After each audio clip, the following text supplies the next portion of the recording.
अस्सलाम वालेकुम नाज़रीन, ड्रामा सीरियल कभी मैं कभी तुम की आने वाली एपिसोड बहुत ज्यादा इंटरेस्टिंग होने वाली है। आने वाली एपिसोड में आप देखेंगे कि मुस्तफा और शर्जीना ने गुस्से में आकर घर छोड़ने का फैसला तो कर लिया, लेकिन अब उन्हें समझ नहीं आ रहा होता कि वो रात कैसे गुजारे। मुस्तफा जो कि शर्जीना को कहता है कि वो अपने पेरेंट्स के घर चली जाए, लेकिन शर्जीना जो कि मुस्तफा को इस हाल में छोड़कर जाना नहीं चाहती। वो मुस्तफा से कहती है कि नहीं, मैं तुम्हें इस तरह छोड़कर नहीं जाऊंगी। तब मुस्तफा से कहता है कि अगर रात में सड़क पर गुजारूं तो क्या तुम मेरे साथ सड़क पर गुजारोगी? तब शर्जीना से कहती है हाँ, जहाँ तुम चाहोगे वहीं मैं चाहूंगी। मुस्तफा जिसे अभी तक ये यकीन नहीं आ रहा कि उसके घर वाले उस पर इस तरह का घटिया इल्जाम लगा सकते हैं। मुस्तफा अपने घर वालों के रवैयों की वजह से टूट कर रह गया है, वो बहुत ज्यादा परेशान होता है। तब शर्जीना उसे हौसला देती है और कहती है कि मुझे लगता है कि उस दिन की लड़ाई का बदला ले रही है रुबाब हमसे, और ये सब किया जरा रुबाब का ही है, इसलिए वो बिल्कुल भी परेशान ना हो और ये बिल्कुल भी ना समझे कि मुझे उस पर शक है। मुस्तफा जो कि बहुत ज्यादा परेशान है, लेकिन इस वक्त शर्जीना उसकी हिम्मत बनी हुई है। अगले ही दिन मुस्तफा और शर्जीना छोटा मोटा मकान ढूंढते हैं और मुस्तफा से कहता है कि ये जगह तुम्हारे रहने के काबिल तो नहीं, लेकिन फिर भी मैं तुमसे वादा करता हूँ कि मैं इतना पैसा कमाऊंगा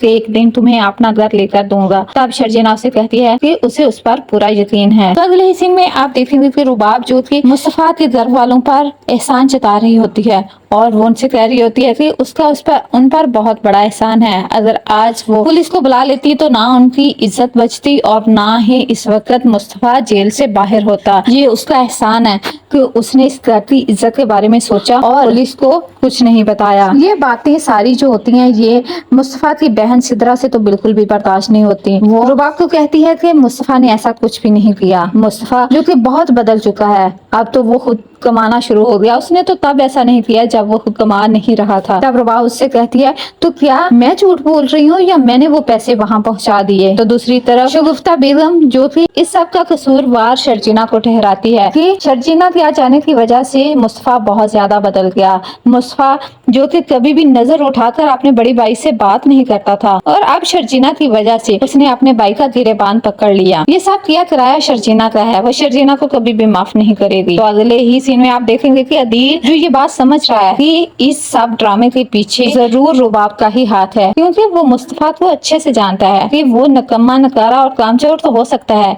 लेकिन चोरी कभी नहीं कर सकता। इसलिए वो रुबाब को कहता है मुझे ऐसा क्यों लग रहा है कि इस सब के पीछे तुम्हारा हाथ है। उल्टा फिर रुबाब अदील को ही सुना देती है कि मुझे तो ये लग रहा है कि ये सब तुमने किया है, तुम्हारा कोई मुस्तफा की तरफ कोई पुराना हिसाब था जो तुमने चुकता करने के लिए ये सब ड्रामा किया है।